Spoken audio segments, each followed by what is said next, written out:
What's good, everybody? Welcome back to the Step Back. It's episode 5 here. This week you can see we got Marlyn back. Wasn't here last week because of work. Choder, Ben, everyone's all here. So, how you been, Marlyn?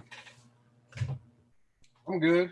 I'm not hella busy like usual today. I tried to enjoy this weather because it was a good break from what we've been having.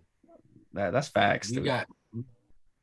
We got like destroyed with hella snow and precipitation that I don't like.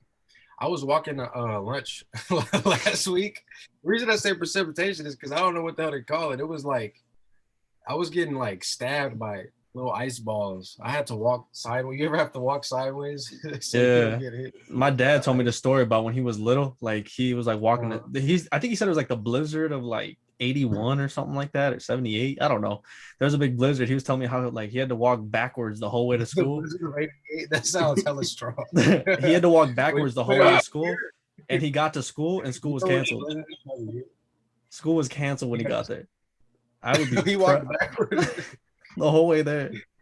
How far was the walk? I don't know. He said like I don't remember. It was when he was living in Chicago, so it was probably a good walk. Me and my uncle Jacob used to live together, and we lived down the street from our school, but we would have to walk, and it was just one straight shot, but it was kind of a long walk. Talking about ECUEA? Yeah, and it was like snowing hella hard with hella wind. If you would have looked at it, it would have looked like a montage of us trying to climb Everest. We were walking down the school with our book bags on. And that's actually it. We got to school and it wasn't closed. You were hella determined to get to school. Oh, yeah. Because the thing is, like, you think about it, you do that whole walk and then you make it to school and you're like, man, I'm at school now. You know? And then you gotta like unwind, like you just it's dimmer like you really did climb Everest, and then you gotta learn. Like let me sit in front of a fireplace with some hot chocolate or something for a few minutes before I drop you gotta defrost when you walk in the building. Yeah. But yeah, man, like it's crazy. And then like today was like a beautiful day. I mean, I went to the gym, and then me and Lily went on a walk at Centennial and got some lunch and ate outside. Like it was a great day. That's an amazing day. I think it was like a 2-mile walk. 10 more degrees and it'd be perfect. Like the weather would be perfect. Yeah. 77.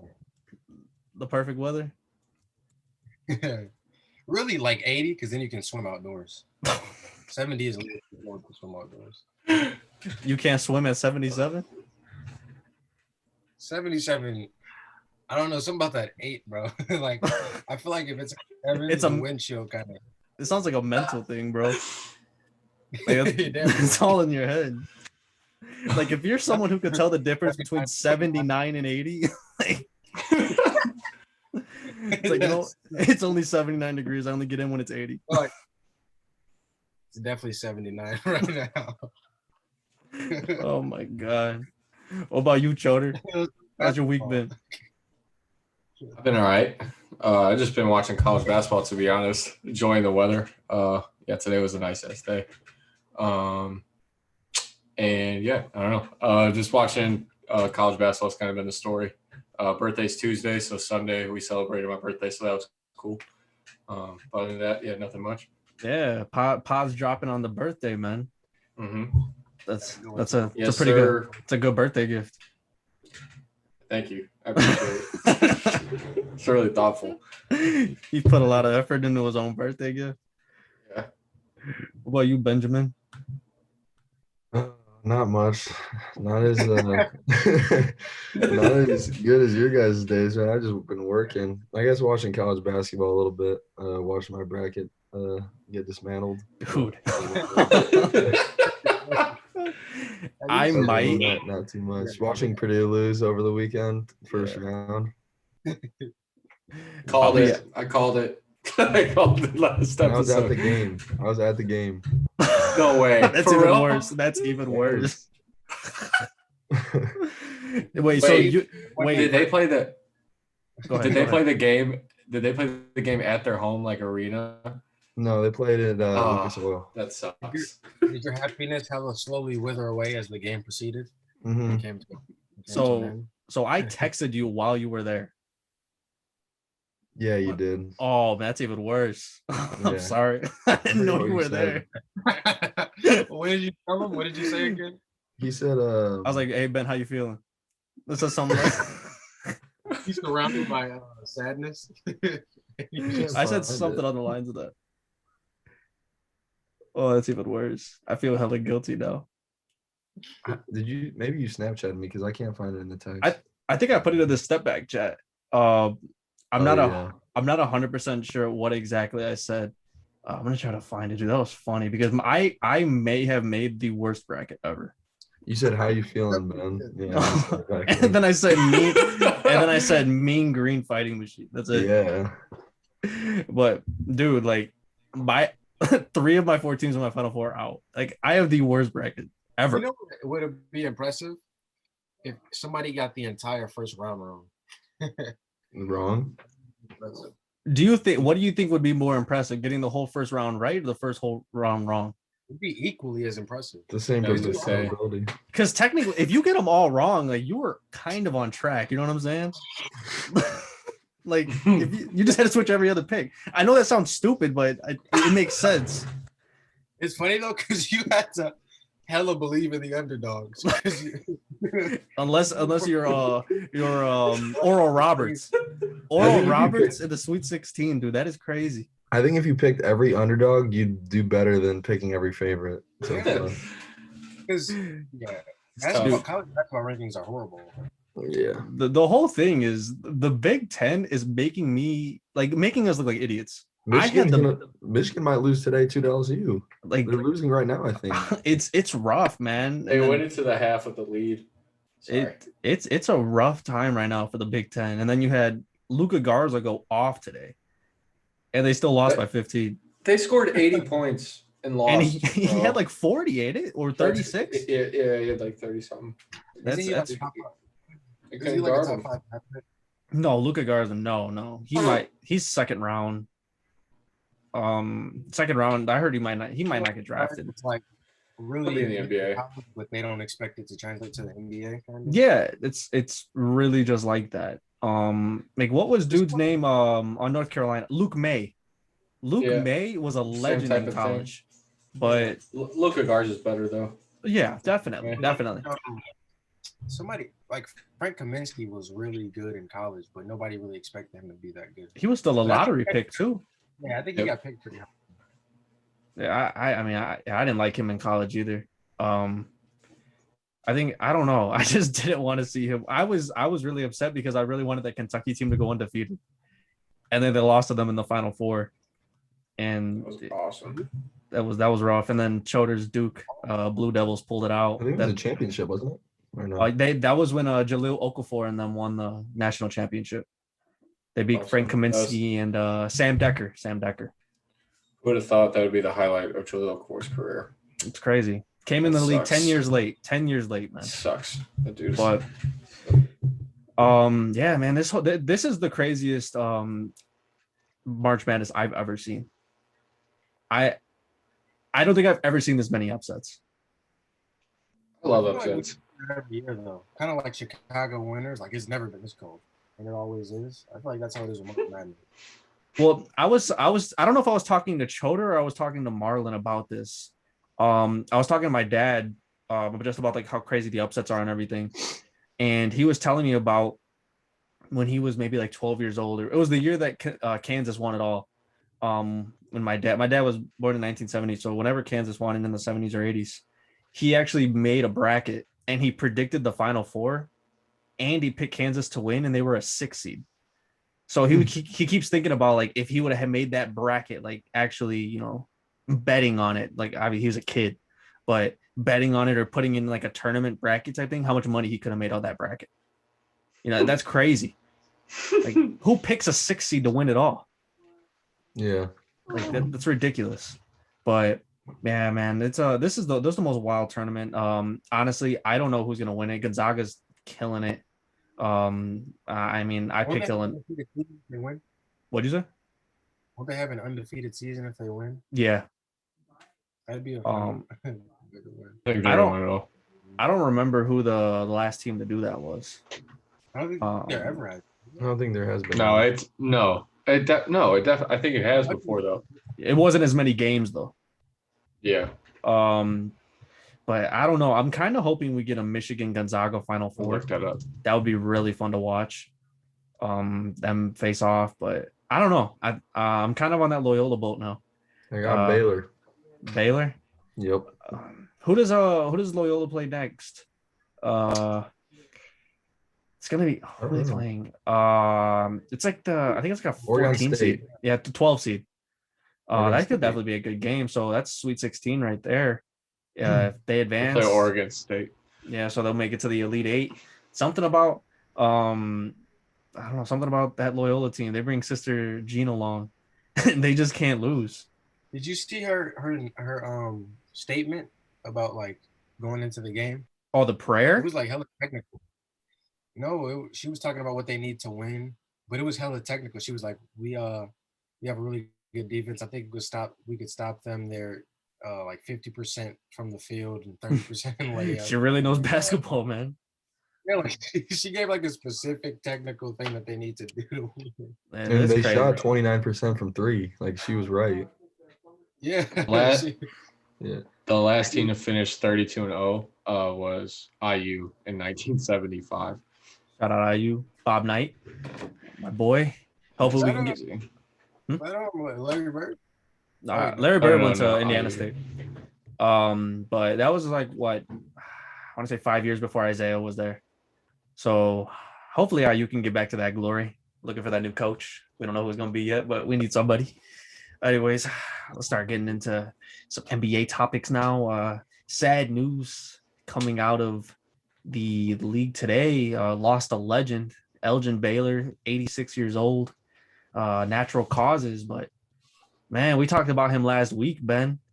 You drafted him in our fantastic NCAA draft. Yeah, that dude's a legend. Yeah. Where did you go? RIP. Yeah. What'd you say? Where do you go to college? I've already forgot, but I'll read some of his stats. College of Idaho. When I figured it out. Or Seattle University. I don't know if you got to watch it, Marlyn, but his stats were crazy in college. While you're looking for that, I'll run down his NBA stats. For his career, he's averaged 27 and a half, 13 and a half, and 4.5 in 61-62. This stat line is crazy. I know, Marlyn, you appreciate stats. Wait till you hear this stat line. He averaged 38 and a half, 18 and a half, and 4.5.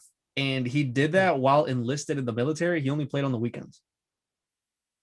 I seen that earlier. That's crazy. You know what, though? This isn't to disrespect anybody back then, but when I hear his stats from like the 60s, I'm like, like I felt like the 60s. Like, that was like the same. Elgin Baylor was like actually a bucket though. Yeah, you go back and watch the film. I mean, but still to score 38 a game, and I think he won a few MVPs. Like that's still hard to do because I always. We always see Wilt when we see somebody in the new age. Yeah, we were talking about that earlier. Oh, yeah. But a lot of times I'll see Elgin Baylor's name up there too. Like he had that 70-point game too. Yeah, he had the record in the playoffs. Scored 61 until MJ broke it.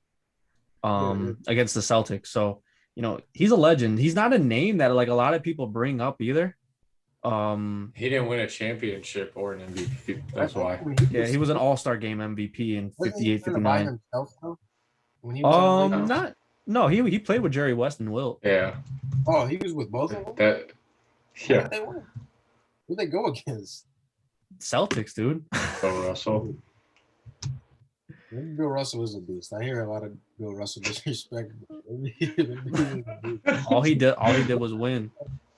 It's funny because like the players on those two teams are like the only players you hear about from those eras. Yeah. And then there's Oscar. Like that. Yeah. Well, did you find those stats, Ben? Yeah, he went to Seattle, by the way. He averaged 31. This is his career, 2 years at Seattle. He averaged 31.2 points and 19.8 rebounds. The rebounds are crazy. He was like 60, man. Yeah. He was 6'6", 225, and he was averaging 19.8 rebounds. See, when we look at that, when Marlon brought up like the whole era thing, I agree with the points part of it, where he obviously wouldn't average 38 points per game now, but the rebounding, like I don't know if I'm not saying he's going to average 19 in today's league, but I think it's kind of the same for both. I think he'd probably be like a 27 and 9 player, which is really good nowadays. yeah, he's just it's 27 crazy. and 9 is amazing. Like I think we were talking about this earlier too. Me and Marlon mentioned this, and this kind of has to tie in with what we were talking about of like, you know, like the most athletic, like lengthy players ever. And like really no one can. I think Giannis is the only one who you could even really mention when it comes to like Wilt. Wilt's like the choice. But what do you guys think Wilt would average if he played today? I mean, we just talked about Elgin, and Wilt obviously has all the records, but what do you think Wilt would average in today's NBA? I mean, because it's everything he did, it feels fake. You know, Yeah. it's like Paul Bunyan, like a myth. Yeah. Like I think a lot of his stuff is kind of like exaggerated, but and I want to clarify from what I said earlier too about the older players. Like, yeah, I don't think they would be as good with the same skill set that they had then playing now, but I think what was important about them is like they were the trailblazers and they made the game popular. If it wasn't for them, it wouldn't the game wouldn't be how popular it is now. Especially Yeah. somebody like That's a great point, bro. Especially somebody like Elgin Baylor, who was a wing player, to get guys who aren't the big 7-footers, somebody who puts the ball on the floor, like scores in more than just the paint. Somebody like that is a trailblazer for the league. But I think that those players would still be good nowadays because they would be keeping up with players nowadays. Especially somebody like Wilt, who just had natural athleticism. If he had like today's training, he'd still be a beast. I think he'd be a 20-point scorer. I think more than that. Like a 30. I was just saying at least. Oh yeah. I think he'd at least have like Shaq numbers, like 29 and 13 type stuff. I think and like 4 blocks. He'd pretty like much. If Rudy Gobert has a good place in this league, I think Wilt would have you had to throw that name in, bro. Well, because they have similar builds, but I think Wilt is more athletic than him. I pretty much think of Wilt like this. If you were obviously Wilt's in a class of his own. I wasn't there to watch him. None of us were there to watch him, and there's really not a lot of film on him either. So I think if you like had Wilt, it would kind of be like merging, like if you're going today's NBA players like Miles Turner defensively blocking shots with Joel Embiid. And I'd honestly probably say throwing a little bit of Jokic in there, not the athleticism, but like everything else he could do in the game. And I don't know, probably even like Jarrett Allen's athleticism. Like it's like putting Shaq's strength and coordination in Rudy Gobert. Because he wasn't big, but he was strong as Shaq. I feel like Wilt, if he wanted to in today's NBA as well, he could probably shoot. Like he would end up being someone like Embiid. Like that, the stories you hear about this guy now is just crazy. Like I really want to see him nowadays. Yeah.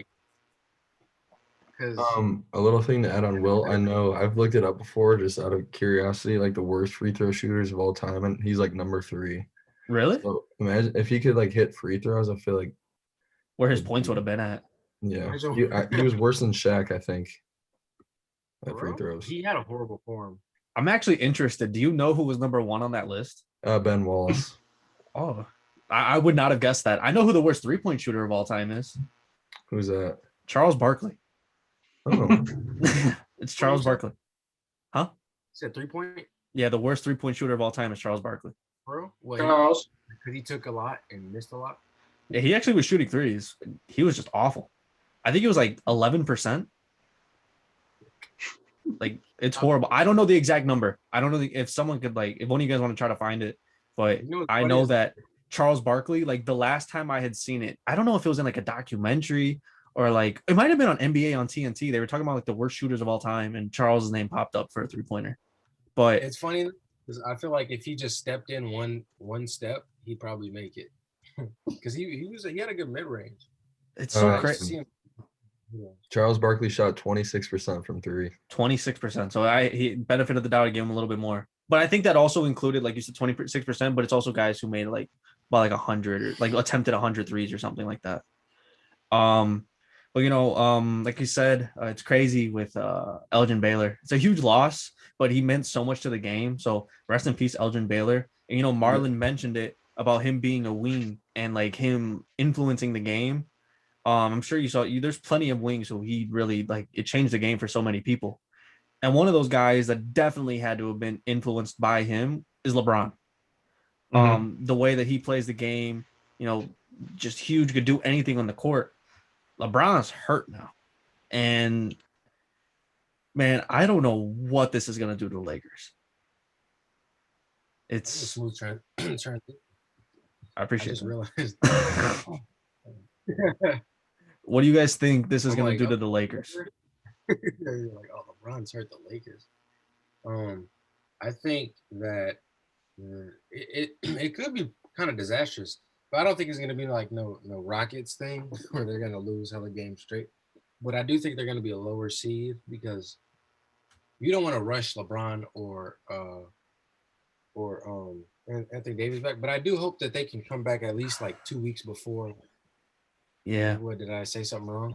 No, I'm listening to you. Rob's drinking wine. Rob pulled out a wine glass, just threw me off. It was random.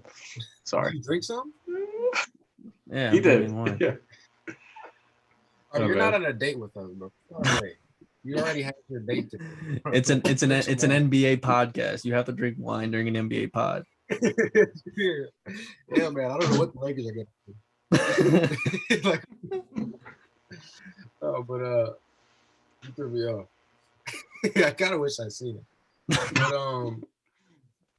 yeah, I really don't care about this topic anymore. I kind of want to know about this wine situation. Why are you drinking wine when we're talking about the Lakers? I was drinking wine the last 2 weeks too. I usually just drink wine when I'm home. I drink usually drink like a glass of wine a night. With the kids been stressing you out? Like, what's going on? Why are you drinking? It's good for the blood.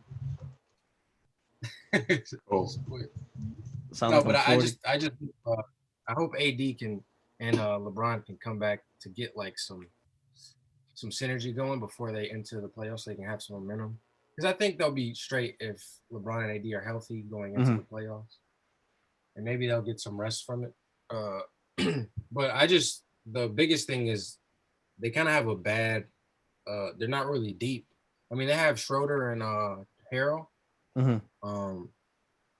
So I think that those two guys can get them some wins every now and then, but like I just hope they don't fall completely off track before the playoffs and they can stay in the playoffs. Yeah. Go ahead, Ben. I was just gonna say, I know I'm like Mr. Stat Guy today, but LeBron has the highest real plus minus in the NBA right now. So I think that speaks to how valuable he is to the Lakers team, especially because they don't have that much depth, and AD has been struggling with injuries. And I think they could have always load managed AD and LeBron back and forth when one of them just played. But now that neither of them are playing, you're like in this difficult spot of you don't want to rush them back, but you also need to rest them before playoffs. But you also want a good seed, so it's like they're kind of caught in between right now. Yeah, I was just gonna say they're kind of screwed.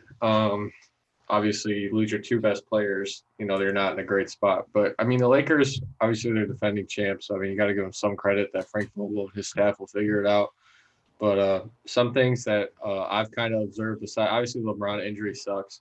But I mean, he's older. I mean, that thing's gonna happen. Like he's gonna get hurt or whatever. He's breaking. Not saying he's breaking down. It's just an ankle thing. But 3 or 4 weeks out of LeBron, like that, you don't hear of that. Besides, obviously, his first year in LA. When he took basically the rest of the year off when they were out. But also Montrezl Harrell is on the trade block supposedly. Yeah. And that he might I seen something right before we started, the Hornets could be looking to send Terry Rozier, Malik Monk, and someone else for Yamba. For KCP, Trez, and I'll say it was a second round another pick. guy.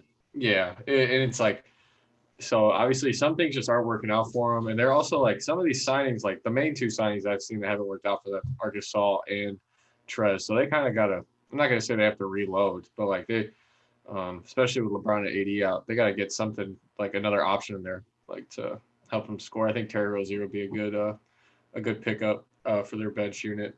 Obviously, he's a bucket, so it's like he's a starter. I think obviously he's a starter on the Hornets. I'm pretty sure from last game. I think I Yeah. thought he was starting, but yeah. So I don't know. Obviously, I don't have them as my favorites. I didn't have them as my favorites, especially after the Nets got James Harden. But I we'll honestly, see if they're healthy. I mean, obviously, they're a favorite to win the West, but we'll see. Yeah, one way like I that think I they had actually kind of look at this is I think that it sucks for the Lakers, but it's also very good for them.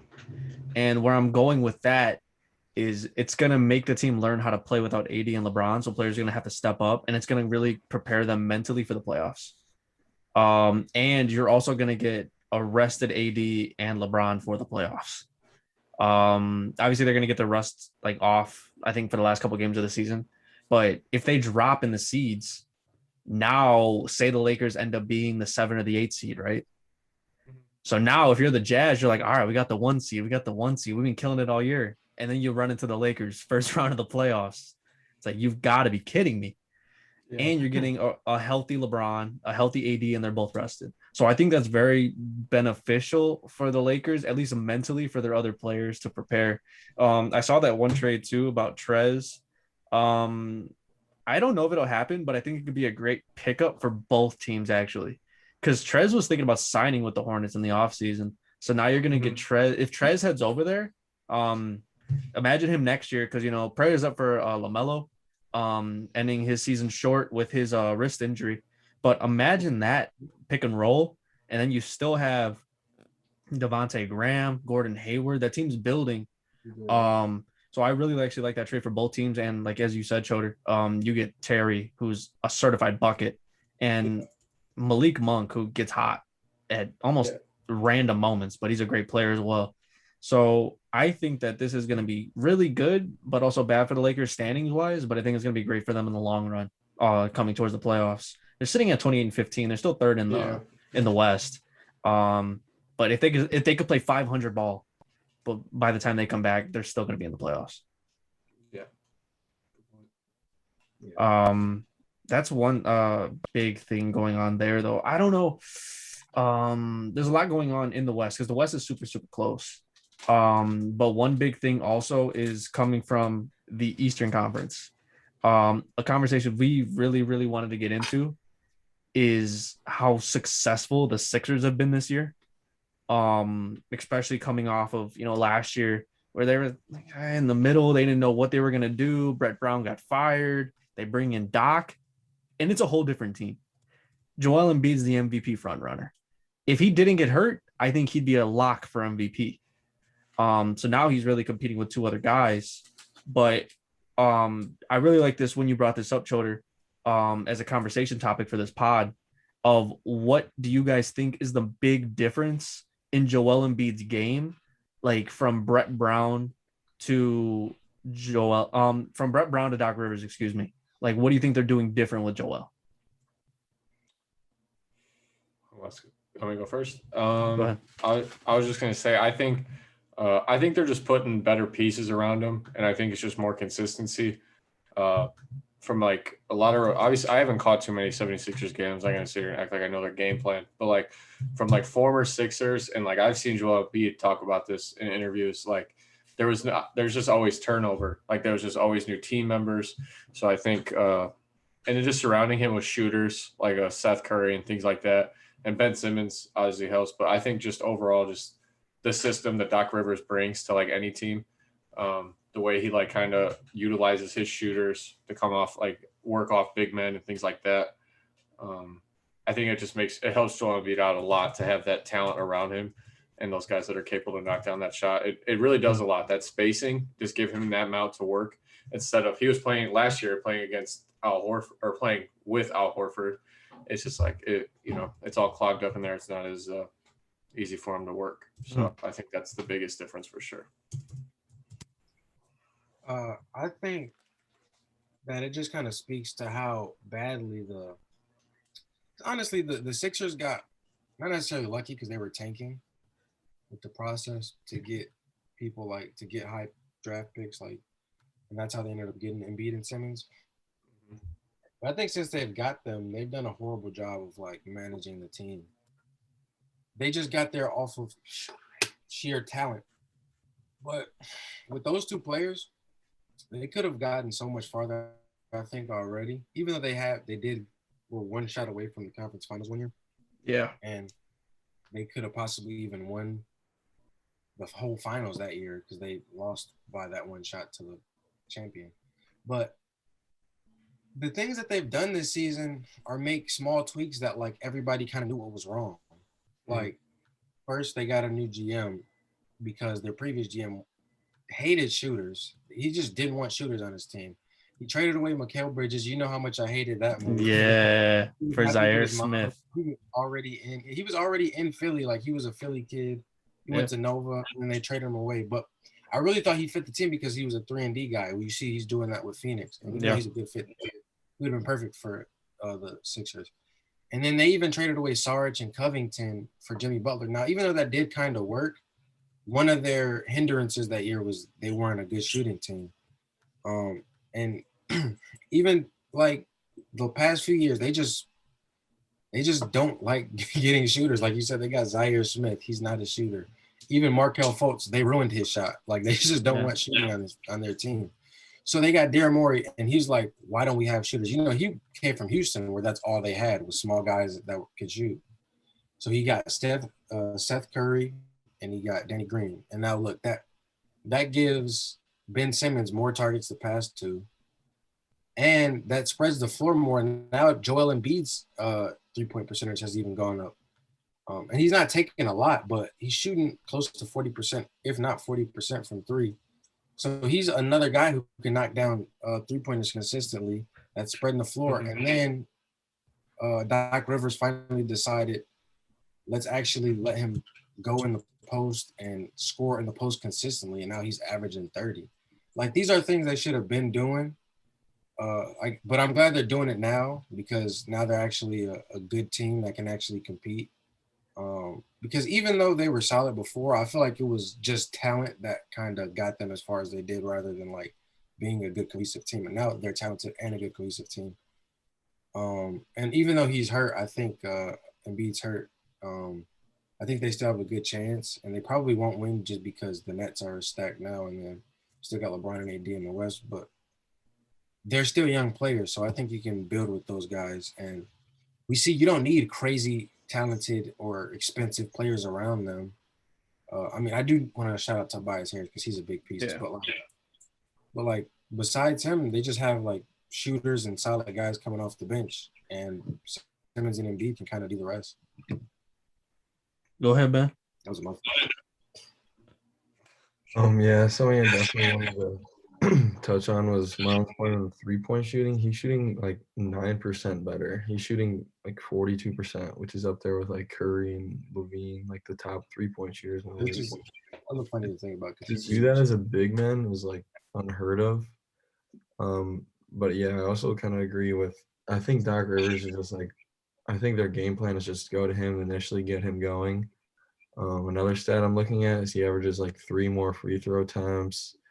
And he's shooting actually less threes per game, but he's making them at such a higher percentage than last year.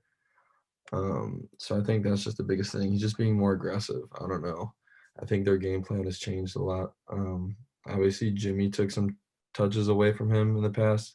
He was kind of banged up last year. I think he is almost like every year, unfortunately. But yeah, that's about all I have. I think the game plan for the Sixers is just go to him initially and not really worry about everyone else until he gets going. Because I think once he gets going, he can't there's no one in the league that can stop him. Like he's probably the most dominant, definitely the most dominant big man. I guess AD could be up there, but I don't see anyone stopping Embiid, not even AD. Yeah. I'll kind of jump off of everything. Something all you guys said was just the difference between Doc and Brett.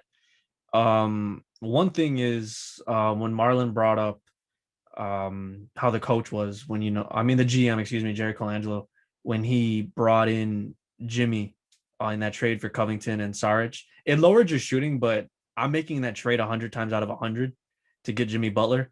That team should have been in the Eastern Conference Finals. I'll go down where like to the grave. That wasn't like, yeah, that was one of the clutchest shots I've ever seen by Kawhi, but that's one of the luckiest shots I've ever seen. It bounced 4 times. There were 4 bounces away from making it to the Eastern Conference Finals. They should have. Jimmy Butler, that you make that trade 100 times out of 100. But you need shooting, of course, when you have someone like Simmons who doesn't shoot. And then you have Embiid, where Doc's actually come in, and I read a couple articles about how Doc is letting Embiid play his game now, where that was something Brett wouldn't exactly do, where Doc's like, you know what, go down low, go up top, go where you want to go. But you know how one thing Brett would do a lot, if you watch Sixers games, he would end up stopping what was working. Say Embiid's dominating the big man down low, then he would make Embiid go back up top, which makes no sense. So now you have Doc where he's like, all right, if it ain't broke, don't fix it. Stay down low, feed the post, dominate the big. And that's what they're doing now with Embiid. And obviously it's taken this, I mean, it hasn't taken long. Embiid's been dominant for many years, but now he's at his prime, where you could argue since, I don't want to go since that long. Maybe since Duncan, this is the most dominant big in the game, at least down low in the post. I was going to say Shaq, but I didn't want to throw no shade on Tim. You're muted, Marlyn.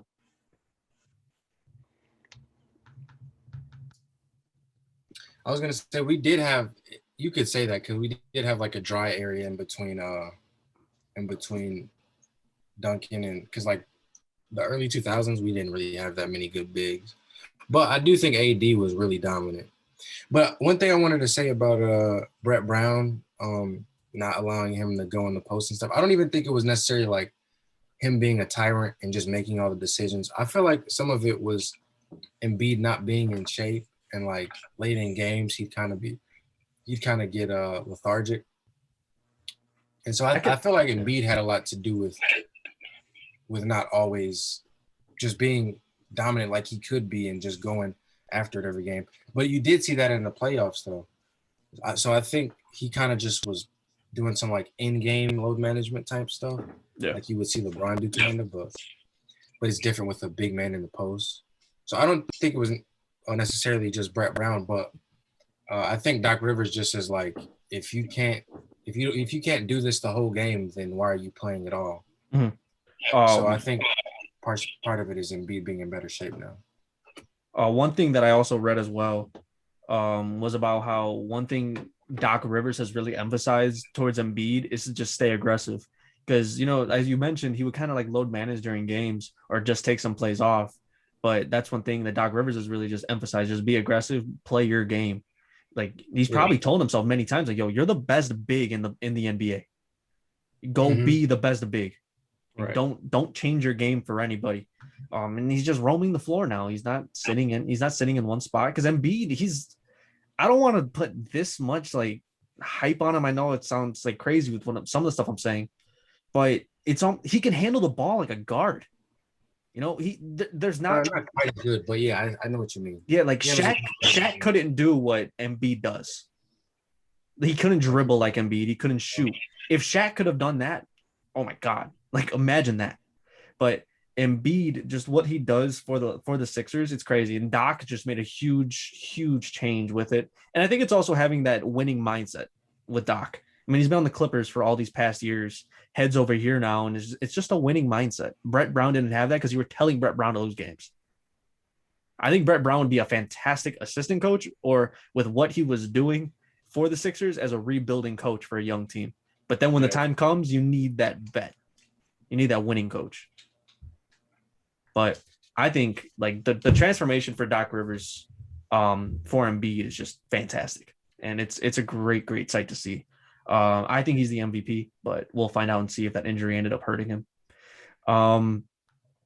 After that, you know, we've hit the midway part. I'm actually probably 3/4. It's time for the one-on-one debate. This week, we've got me against Benjamin, Choder the judge, and Marlyn the timekeeper.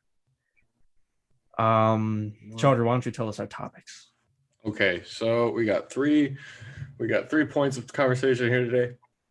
And Robert and Ben have to go against each other, and they each have to have their own sides. So our first point is going to discuss, are the Nets expected to win the NBA championship now? Are they going to miss Jared Allen and Dinwiddie when they get to the playoffs? Considering that was part of the big parts of their depth, and Caris LeVert as well is in that category. But yeah. Am I supposed to cut you guys off at 1 minute, or do I just let you know if you went over 1 minute? Try to like stop it right at 1 minute. Like if we're like in the middle of like a sentence, like we can go over like for a couple seconds, but like not like keep on going for like 2 minutes or whatever. And don't just stop. Like, Yeah, just be just go like this. But then if we're like completely ignoring you, then you can be like, stop, shut up. It blows my mind if Marlon has to do that. All right, I'm going to repeat it one more time. First question: are the Nets expected to win the NBA championship now? And are they going to miss Jared Allen and Dinwiddie in the playoffs? And since Ben won last week, I'll leave it up to him if he wants to go first or not. Do you want to go first or second? I will go second. Ooh, okay. All right. I like that. All right, Robert. Marlon, you got the time. All right. Go ahead, Rob. I do not think that the Nets are expected to win the title.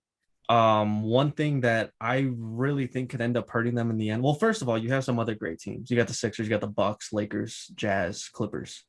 All those teams are obviously going to be contenders for the title. The Nets have you look at the team that's the group of the players is some talent we've never seen before. But one thing I do want to throw out there, Harden's playoff success. In the way that he's played, it's a different team now in Brooklyn, but all the time in Harden over there in the Rockets, it doesn't translate to the playoffs. It's a great regular season thing, but we'll have to see it in the playoffs. Playing with KD, Kyrie, all that's a little bit different. I also want to throw out there Blake Griffin, KD, Kyrie, and DeAndre Jordan's health. We have to hope that withstands throughout the playoffs. I think no Dinwiddie actually is going to hurt. They're thin on the bench. Having Dinwiddie would have been huge. I've seen he's actually like trying to come back for the playoffs. I don't know if it's likely, but I don't think it'll happen. But I think the only way that it could happen is if Harden, KD, and Kyrie are combining at least 70 points per game to get together. Like that's the only way. But I don't think that they're expected. I think that they're likely. All right.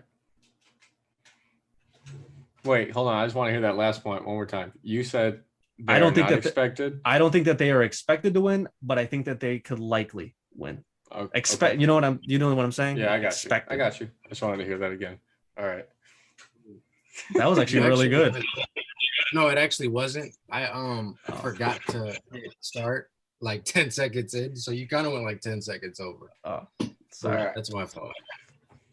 But you didn't do that good of job on time. Way to humble him. But I'm gonna start it right. But I mean, you made good points though, so that's what's more important. They're good points. But I don't know if you get points deducted for going over the time. But nah. Yeah, that'd be bogus. I mean, what's the point of the time limit? But anyway, you can go ahead. I'm about to make Rob lose. All right, is it my turn? Yeah, it's your turn. Are you ready, Marlon?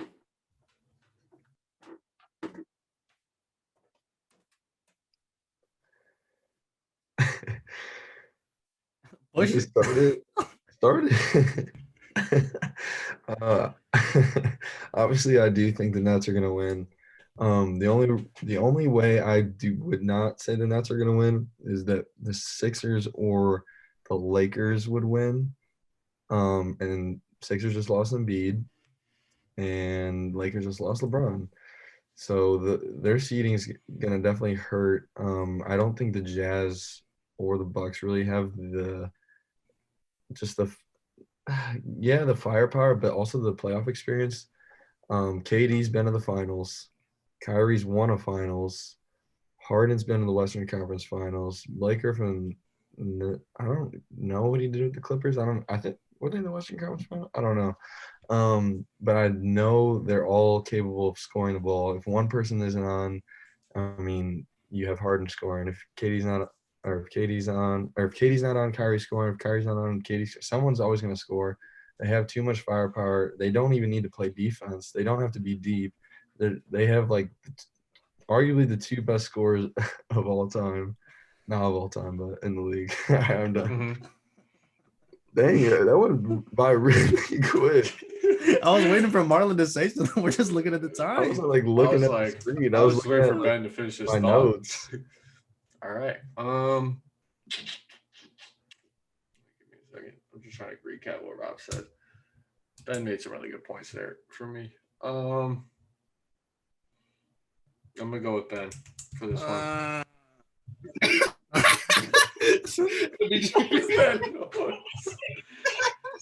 Hey, did you see the time? Yeah, I was staring at it. Last minute, I saw it. Hey, did you see it, Rob? I mean, Ben. Yeah, Did you see I saw it when it was 110. I agree. I thought with you that fire see when it was point. one, but you were just hella rushing again. Oh my god, I was dying. I don't know why it was so funny to me.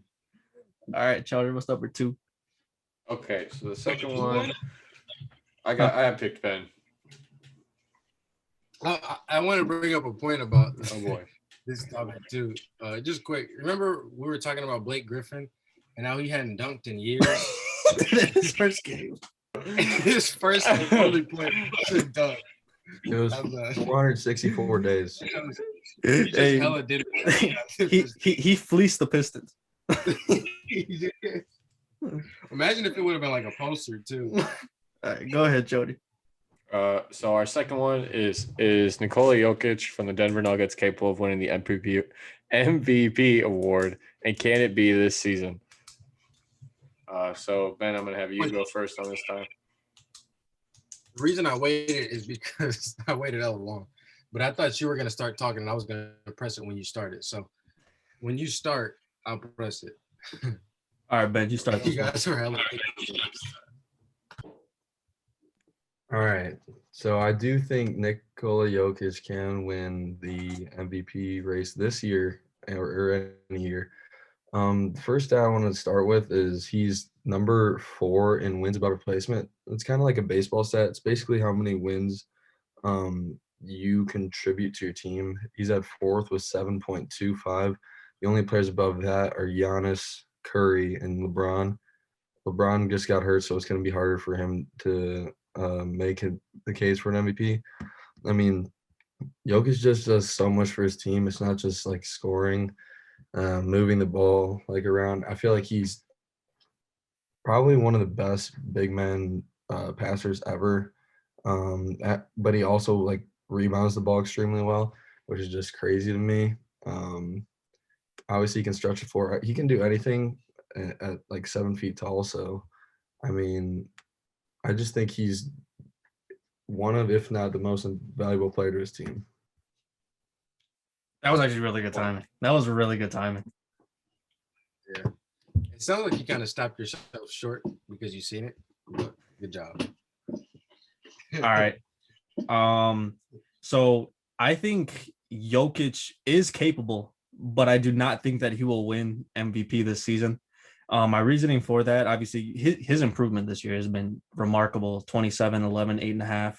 I think the one thing that will end up hurting him in the end is where his team finishes in the standings. Right now they're sitting 5th at 25 and 17. I have my MVP this year is Joel Embiid for what he's jumped up as well, where the Sixers have jumped up as a team, and all of that being because of Joel Embiid. Also, he has plenty of weapons over there as well. But averaging 30, 11, and 3.5, I think that you take away the passing of Jokic, obviously that's what you're going to get with Embiid, but defensively, no one can touch Embiid, who else is running for the MVP. I also want to throw LeBron in there, sitting at 25, 8 and 8, 28 and 15 as the record. The record's going to fall. That's going to end up hurting him that he's not playing right now because of his injury, but I have Embiid in there, and Jokic is capable, but I don't see him this year winning it. You guys both made some really good points. That was amazing timing because I forgot. I looked up and it was exactly right. That little fist you did was weird. So I'm going to keep it interesting. I'm going to give this second one to Rob so we can get to the third round. But those were good points, Ben. Good statistics. But I don't think anyone's touching Embiid either. Sorry, I know it's a little biased, but Was At least this season? the question who's gonna win this season, or It was just who saying better? if Jokic could win it this season. If he could And win like, it at will all. he? Yeah. All right. Oh, okay. Last one, Chota. So third one. So obviously LaMelo Ball just went down with a fractured wrist. So what I'm going to ask you guys, it's pretty simple. Do you guys think the Hornets can maintain playoff position? I think they're sitting at the 5th spot. They're not above 500. I think they're 20-21.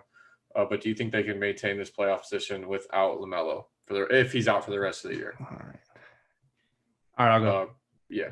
I do think that they can keep the playoff spot, but it's gonna for sure be a struggle. I mean, you're losing 16, 6, and 6 a game, and the rookie of the year. You can't really replace that. But I think you're gonna see guys like Terry Rozier, if they keep him, and Devontae Graham just stepping up like crazy. I mean, we saw what Devontae did last year. Should have won 6th man of the year and most improved player, but didn't end up winning it. One thing that I also think could really benefit them is how great Gordon Hayward has been this year for them. He's really proven himself to be his old self again, and I think that he could really help them. But I think the biggest factor in if they can keep this playoff contention is going to be Malik Monk. If Malik Monk can stay hot this last stretch run of the season, right now he's averaging 12.5, 2, and 1. If he could bump that up to like 15 over this last month or so of the season, last month and a half, I think that they'll stay in the playoffs. But I mean, don't keep in mind the Pacers and the Bulls are coming, but I think they'll stay. Yeah, I mean it. I feel like 1 minute is really short. Yeah, it is. Celebration. Y'all be getting mouthfuls out. Pause. All right, Ben, whenever you're ready. All right, so obviously I don't think the Hornets will be able to hold on. Not so much that, well, yeah, they will get a little worse, obviously, with LaMelo Ball. Maybe a lot worse because I feel like ever since, yeah, his stats are 16, 6, and 6. But you got to remember he didn't really start half the season. Like, I think those are kind of skewed differently. So I think statistics in the second half of the season are going to be a lot better than you think, or would have been a lot better. And I think he contributes a lot more than those stats. Also, the Pacers and Bulls are right behind him. Two, I'd say pretty hot teams right now. Well, maybe the Bulls not so much, but the Pacers for sure. They're on a 2-game win streak, and I just looked at their strength of schedule. They have like the 5th easiest strength of schedule remaining this season. So that's, I mean, top 5 easiest schedule left. So if it's not the Bulls, it could be the Pacers. I don't see them beating the Pacers or the Bulls really, but definitely not the Pacers. So, yeah. That was really good timing too. You guys make it really hard. Those are both good points.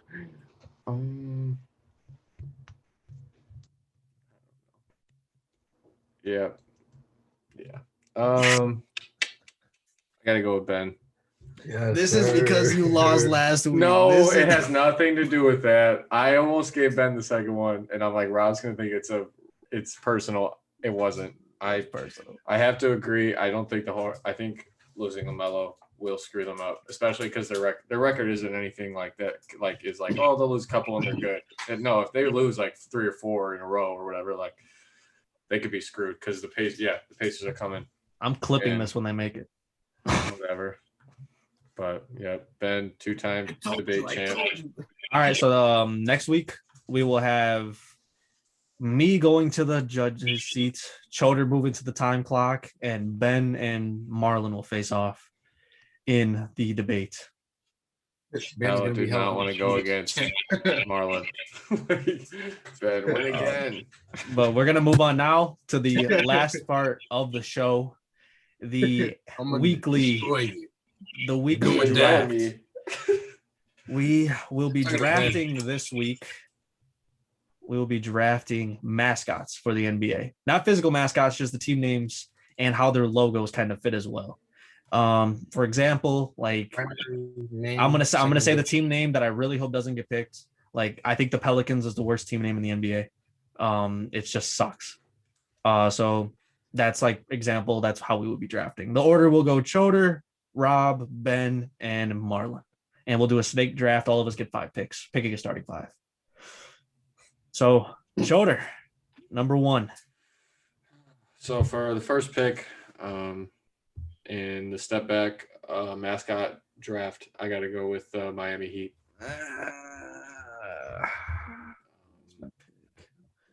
Sorry.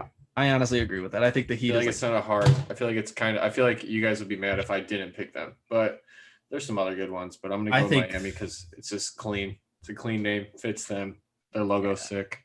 I think the Heat is like the coolest name in the league. It's cool. I don't know, and their logo is just awesome.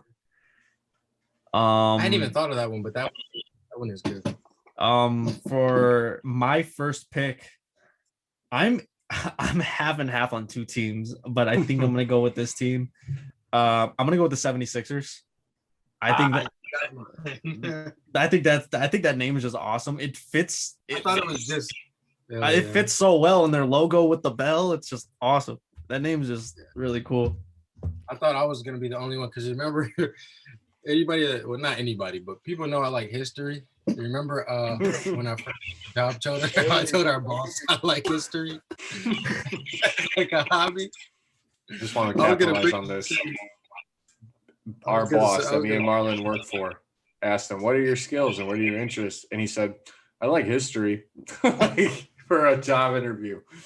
That's great. I knew that. So I just couldn't think of it. I do like history. Hey Marlyn, I think you still got an echo, bro. I don't know. You have your pods? I just mute when I'm not talking. You have your pods? All right. I do, but I don't know. I don't think they connect correctly. So. All right, Benjamin, number 3. I'm surprised this one didn't get picked. I really like this team name. I'm gonna go with the Raptors. Oh, that was like, I feel like no sports team has like a dinosaur. Like, well, there might be like dino or something, but I don't know. That throwback Raptors logo with like the actual red raptor. Which another point, I like saw this video about how all the NBA teams are just going to like a circle logo and just putting like their like it's slowly becoming all circles, and I think that's so lame. Mm-hmm. Back when the Raptors had like just the actual raptor, and like the Pistons had that actual like horse with you know what I'm talking about? Yeah. Me and Marlyn were literally talking about this exact thing. Like, I brought up that exact horse. Is a basketball now with like wasn't that right before we got Pistons on it. Yeah. Like, that's so lame. But yeah, Raptors, I think that's a cool name. I don't know why it's Toronto Like, it doesn't really fit their city. But if you want to, I actually know the answer to this. I looked it up before the show. Why the Raptors are named the Raptors. So they were created in 1994, and they let the fans hold a vote of what the team name would be. The other 2 names I saw, like I want to say it was like the Bobcats and something else, maybe like the Cougars or something like that, which makes more sense for Toronto. But anyways, it's named that because that year Jurassic Park was the #1 movie. Oh, it's kind of cool. Yeah, so I think that's actually I actually like that. That was honestly, if they would have made it, that was gonna be my next pick. But all right, Marlyn, you got 2 picks now. I'm pretty confident in my 2 picks. I would have picked the Sixers if you had them, but I had just seen them. But one team I noticed earlier that I really like a lot because of the logo, but also think that it matches the city. And there's also not much like, this is a pretty original one, is the Oklahoma City Thunder. Yeah. Like, thank God. And I believe I'm next, right? Yeah, you have back to back. If I'm not mistaken. And with the 5th pick in the 2010, I hate people do that. We should start doing the draft thing. The noise. Stop. No, I'm just playing. What you got? I'm gonna go with the Dallas Mavericks. I just seen them and like I realized that it goes pretty well with the city too. You took mine, I got yours. But also, I was about to talk about the organization and stuff, but that's hella not necessary to what our draft is. So I'm gonna just leave it at that. I like the Dallas Mavericks. Benjamin up next. I really like that Mavericks pick. They were in my top 10. Third though. That's the 33rd percentile. It's not that good. You mean top 3? They were ranked number 6 for me, so it would have been like my next pick. Oh, because the other ones were taken? Yeah. Oh, okay. Because I'm like, top 10 isn't that good. My bad. Go ahead, Benjamin. Uh, I'm torn between 2 teams. I feel like this is a very unpopular name, but I like it. I've always liked their name and their colors, the whole scheme. The Denver Nuggets.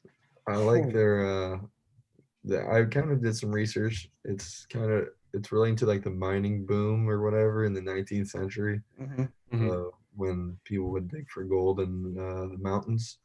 So I thought that was kind of a cool. It's got some history. The colors are nice. I kind of just like the name Nuggets. I don't know why. So I'm gonna go with that. I like the Nuggets too, but it would fit way more with one of the Bay teams, like the Warriors. My next pick that I'm going with, I'm really happy this team fell to me. They were actually in my top 3. The Rockets. Oh, I think the Rockets is just awesome. It fits Houston so well, especially their 90s logo. I think that's one of the coolest logos ever. But I really love the Rockets name. I think it's perfect. my turn. Yes. So I got 2. Yes.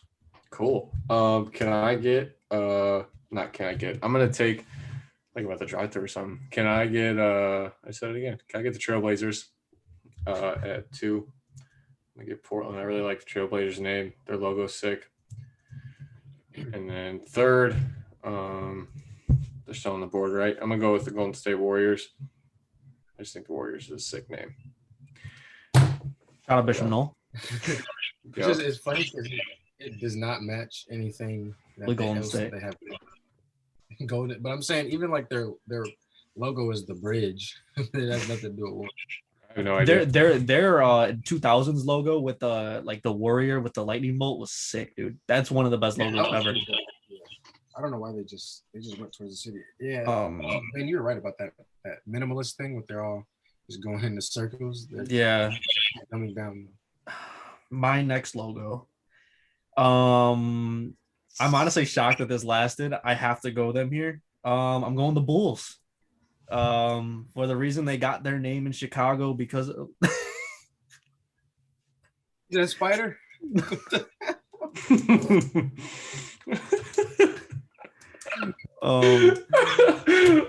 Oh my gosh. I'm going with the Bulls because of like the Bulls getting their team name in the 60s. Just a huge meat market and everything in Chicago. And you can't just name your team like cows. So you go with like the meaner cow, the Bulls. I think it's awesome. You said the meaner cow? Yeah. It's funny because I think they're just male cows, but a bull is a male cow. They're meaner though, right? It just means they haven't been castrated. Aren't they meaner though? Or who is not? Yeah, not. I don't know. More aggressive. I guess. Wait, yeah. What was the castrated thing? Bulls are a bull is a male. A bull is a male cow who has not been castrated. Oh, that was sad, but. And then when it does become castrated, it becomes a steer. Fun fact on the step back. Oh, yeah, that makes sense. I've heard all. But yeah, I love the Bulls name. I think it fits the city perfectly. Go ahead, Benjamin. All of that. I'm surprised this team hasn't been taken, but I feel like that's what everyone keeps saying every time they pick a team. I'm gonna go with the Boston Celtics. I really like their color scheme, logo, and I think it's just because there's a lot of Irishmen in Boston. I'd be wrong on that, but I'm pretty sure that's what it is. And I don't know. I like how they've never really switched up their logo too much, which I like. I like how teams stick with their logo, like the Bulls have. Celtics. I don't know any other ones really. Can't think of them. But yeah, Boston Celtics. Good pick. I want to give a shout out to Rob because I think that was a really good point you brought up about the Bulls. I never realized that, but it makes a lot of sense. And it's funny because like Ben said, we keep saying I'm surprised this one wasn't taken, but we all just kind of have different ideas about which ones sound cool, I guess, which is a good thing because we get to keep the ones we want. Yeah. But the two I'm gonna pick, no one has said either, and I actually had planned these after my first two picks, so I'm surprised they haven't been taken. There's been 6 picks, and I thought these were gonna go right after. But first, I'm gonna go with the Suns because Yeah. their logo hasn't changed much, and Yeah, it good pick. hella fits where they're at. But I think it's a pretty cool logo, and I like the colors that they have too. And then I'm gonna go with the seed right above them, which is the Utah Jazz. Now, if it was based off cohesion between the city and the name, I'd say no, because Utah and Jazz might be the two most opposite things from each other in all of the league names. Yeah. Because Utah is not jazzy, but the Jazz, I like their Utah logo. is not jazzy. That's what you just said. It's not jazz. You don't go there to hear smooth jazz. Like, they don't have a good jazz.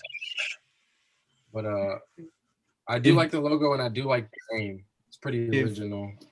If the Jazz were if it was in if the Jazz were in New Orleans, it would be the best name in the league.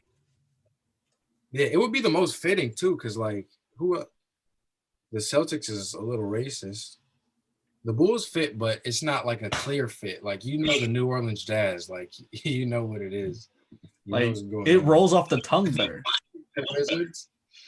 What is it? What's up with the Wizards though? Like, why are they the Wizards? The Clippers, are there hella barbers in LA or something? Anyway. All right, go ahead, Ben. Now I'm just. I got all the teams. Barber. I got hella West Coast teams. I'm gonna go with the Lakers. Just taking them.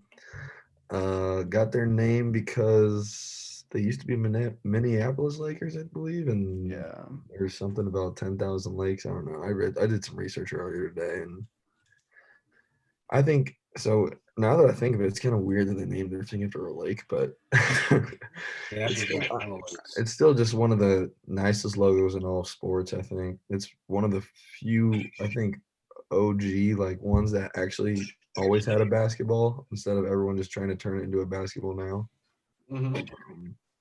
But yeah, I think it's just. I would have taken the Lakers if they were still in Minnesota. Like, it just doesn't. Yeah. I don't know. It's weird in LA.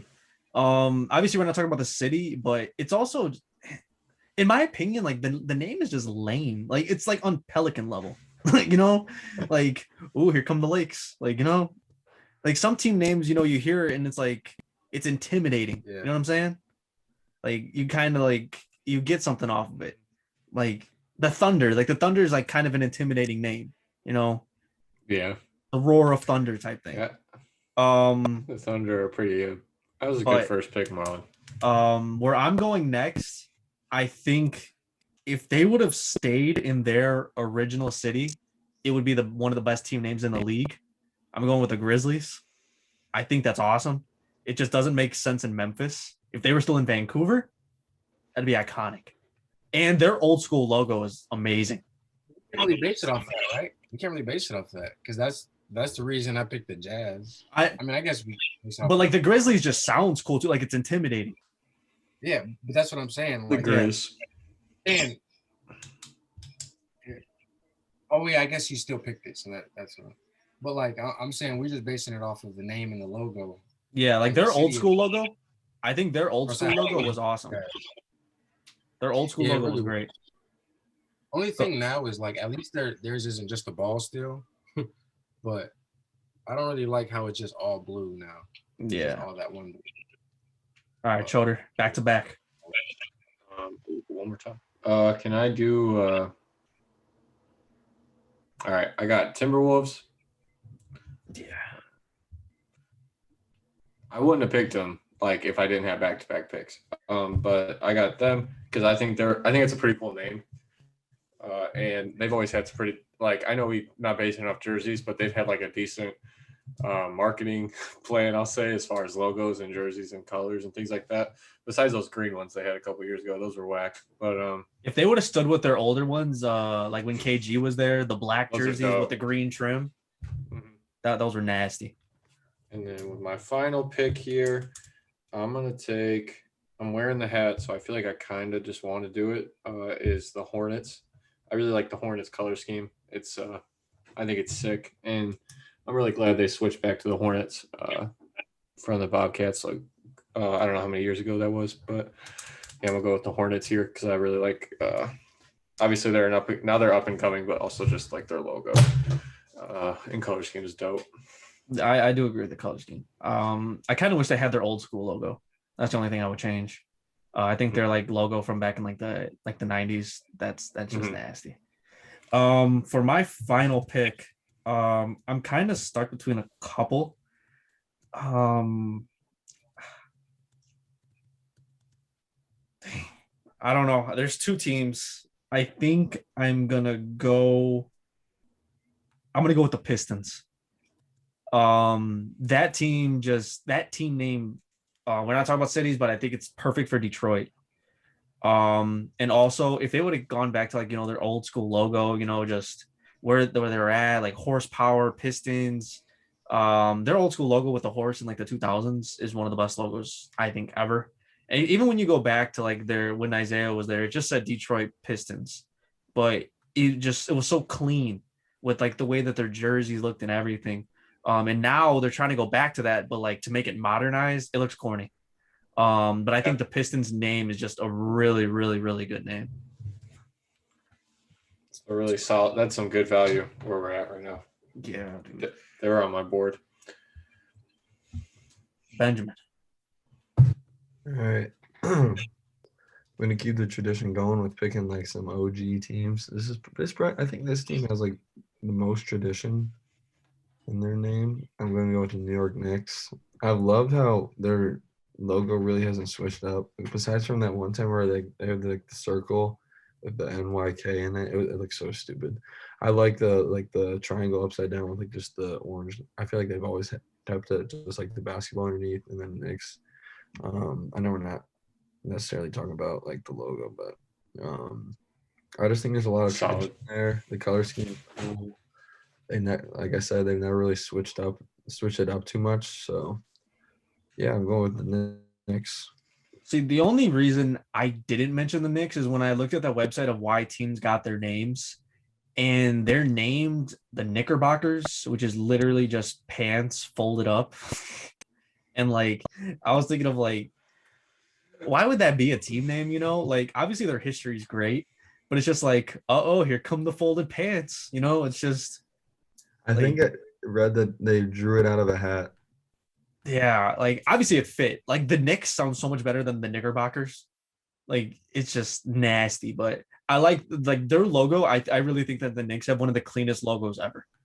And like their color scheme is just, I don't know how it fit, but it really fit, if that makes sense. Blue and orange, baby. And Marlyn's finishing us out. Mr. Unreliable. Is that the term? I might be wrong on that.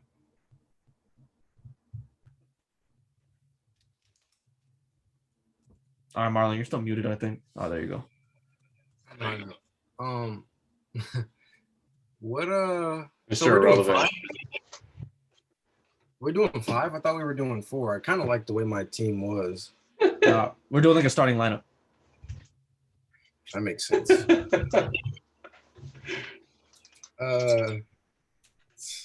I got hella comfortable because I thought I was done and I was pretty satisfied with my team. Not team, but you know what I mean. And now I'm kind of like, I feel like all the good ones are depleted. So I'm gonna go. Let me see. Why would you think it was weird? I don't know. It just fit like that perfectly for me in my head, but that makes a lot more sense that it's 5. Man, Cavs kind of suck. The Wizards make no sense, and the logo sucks now. The Magic makes little sense because of Disney, but I I'm not a 5-year-old girl. Let's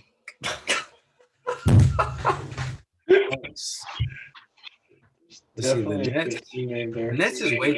The Nets is way too basic, but I do like their logo. But I'm trying to base it off the name. The Bucks, Hawks. Should I just get another? Let's see.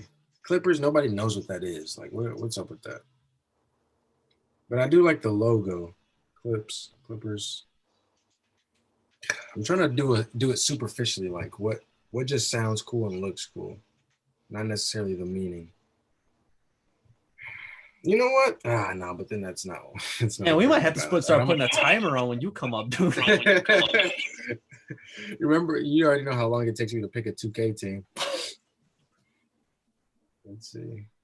The Kings suck. I don't like theirs. It's really the colors. I don't like their logo. Okay, let me eeny, meeny, miny, moe it.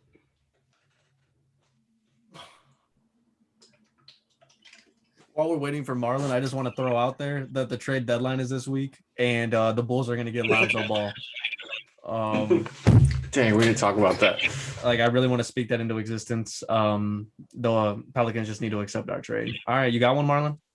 Yeah, I'm gonna go Clippers. I was gonna go Bucks, but hold on. All right, so the Bulls offered Tomas Satoransky and a couple picks to get Lonzo Ball. I really think that is a reasonable offer. They want a We first should round throw pick. Denzel in there. Throw Denzel. Man, I don't care. Just throw. We need Lonzo. We need Lonzo in Chicago. You got it? I'm gonna go with the Nets. I'm gonna go All with the Nets. Good pick. I realized all the other teams I had were like hella colorful, so I'm gonna go with the simple black and white. I do like black and white, and I mean basketball, Nets. It goes hand in hand. I'm gonna go. I feel like I have a really good 5. I really like my 4, and then you guys threw me a curveball with this. There fit. wasn't a We all curveball. picked 5. I literally said I'm like, we're you're gonna draft taking a really starting long lineup. with this last pick. I was like, he's gonna taking hella long with his last pick. It was 2 rounds you guys went through. I didn't even realize it. Yeah. So with the Nets. I'm mad you got the Sixers though. I really like the Sixers. I want to do the Clippers because I want to stay in the Western Conference. I almost just stayed in the Western Conference, but Fun fact: the Clippers actually aren't named after Clippers. They're named after boats. now I'm hella glad I didn't pick the. Yeah. I knew it was something that I just. Is there a bunch of barbers in LA?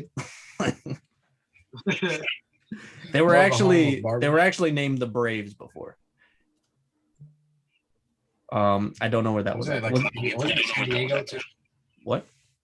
Weren't they in San Diego? Yep. Yeah.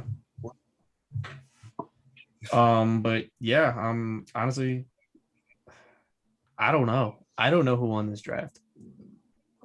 You can't tell. This A is little biased, but I think it's me. I think we should put a graphic on this and put it on Twitter. I mean, Yeah. exactly. This is the weirdest draft we're probably gonna ever do. But what who? All right, so I got the Thunder, the Mavericks, the Suns, the Jazz, and the Nets. I think that's a pretty good group to have. I feel like your first 3 really help you out. With the Jazz, you don't like the Jazz? I guess I would have picked the Nets over the Jazz. What about the Nets or the Clippers? The Clippers are like Nets. The Clippers are literally like the lowest tier. Okay, so I'm glad I went with the Nets. So I mean, because I don't know. What do you got? Huh? What do you got, Rob? Sixers, Rockets, Bulls, Grizzlies, and Pistons. Bulls, Rockets, Grizzlies, Pistons. The Pistons is a horrible pick, I think. I'd love to hear that explanation. It's just dirty. Like, I think it might fit the city. Like, it's kind of like, I don't know. See, I don't you don't even know. I was trying to think of an analogy, but I couldn't find a good one. Like it hella fits Detroit. It does fit Detroit, but we're not basing it off of it fitting with the city. Or else I Well, that's kind of like the Jazz. Like the Jazz is only based off of if they were. No, but I'm saying we're basing it just off of the name and the logo, not the city. You specified that. So if that's the case, I wouldn't have picked the Jazz.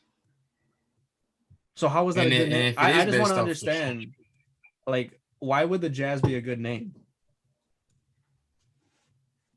Because it's a nice logo and it's a good name. Their You logo is specified it was literally, purely isn't their off- logo just the word Jazz? No, it's like a basketball, but like a jazz note. Yep. Because on their court, like when they wear their city jerseys, it's just the shape of Utah, and I hate that. It's dumb, That is true. and it's just Jazz. Like it would be great if they were in New Orleans, but just the team name, like the Jazz, you know, like I think of like that meme of the B from B movie, and he's like, you want to listen to jazz? Like, no, you know, like I don't want to watch the Jazz. And the player you hate most in the NBA is on that team. I don't dislike it. I didn't want to get that misconstrued. He's just not a hooper. That's all. So I might have had the whole thing wrong then. What are we talking about then? Like just the coolest names mixed with the coolest jerseys type thing, like the name and logo, or the cohesion with the city. If that's the case, then I would have went another route. Well, here, we'll do it like this. All right, everyone has to pick who had the best list, not including their own. All right. All right. We'll start with. So let's just all say ours really quick. It's gonna sound horrible. Like just say it. All right, Choder, you go first. Choder, you want the number one pick? Who do I think had the best one besides me? Yeah.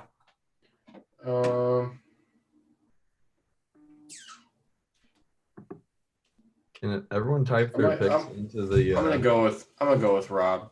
I think Rob's is pretty good overall. I think your top two, 76ers and the Rockets, those were too easy. Like I could have went with the Rockets as my number one pick. And yeah, so I'm gonna go there. 76ers, Rockets, Bulls. Joe Ingles, what? Oh, he's dogging the Bulls. All right, here now we'll go. Marlon, who do you think had the best list? Who did you have, Rob? 76ers, Bulls, Pistons, Rockets, and who? Grizzlies. Grizzlies. I don't like that one. What about you, Ben? Who did you have? Raptors, Nuggets, Celtics, Lakers, Knicks. Celtics, Lakers, and Knicks? Yeah, Raptors, Nuggets. They're the first two. Celtics, Lakers, Knicks. And then who do you got, Choder? I got the Heat, the Trailblazers, the Warriors, the Timberwolves, and the Hornets.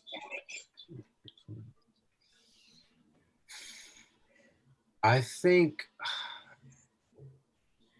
Rob's is last. I think Choder.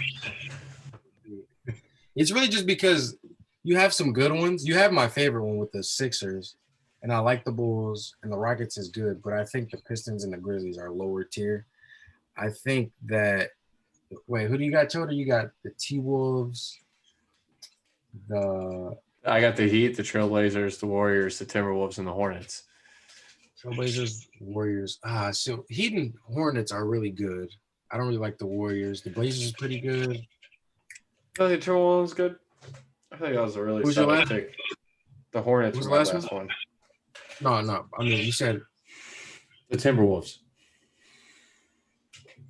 I got them too. Oh my dude. We're gonna have a whole debate about this. I love it. All right. You know what? I was gonna pick because I know you guys are gonna be hurt. Like you guys are actually gonna genuinely probably be happy depending on who's I pick. I'm gonna have Ben pick, and while you keep thinking, I'm gonna be happy when you say a pick. I'm gonna have to go with Choder, I think. boom. Yeah, I'm gonna go with Choder because I think his top tier ones are a little higher than Ben's top tier. And then, but hold on, Ben. Who was your first? Ben, tell me your pick. Ben, who's your pick? He said Choder. Lakers, Celtics, Knicks. Well, who was the first two? My bad. Oh my Raptors gosh. and Nuggets. This is the longest end of a podcast ever. I'm gonna have to go with Choder. I do like the Raptors though, but I really like the Heat. That's just kind of him having the first pick, I think. All right, Ben, who do you But got? you picked a pretty good Rob. list. All right, Ben has B. Dang. Didn't even think about it. Like, I had time to think. I was thinking the entire time Marlon was speaking. Rob has a better list than Choder. I mean, I don't think he has a better list than me, but that would be obvious. I don't think Rob is a better list than me, but okay. You think he has a better list than me? So I don't know why, but like I don't want it He to. does. Huh? Pistons and Grizzlies. Oh my god! Like, That's I so genuinely low, too. just don't want it to like end in a tie. That's so lame. It's not a tie, is it? If I pick No. Choder, it's a tie. Are you gonna pick me? Like I can't. Like it's yes, a tie. you can, dude. That means that it is a tie. If you said that. Well, I'm saying like even either way, like I have him and yours really close. All right, I'm not picking Marlyn. Choder, you win. Yes. So me and Choder just tied. So I'll post a graphic. I'll have Bradley work on a graphic so we can post it and see what people think as well. Man, this was you could have just said mine if that's what you really thought.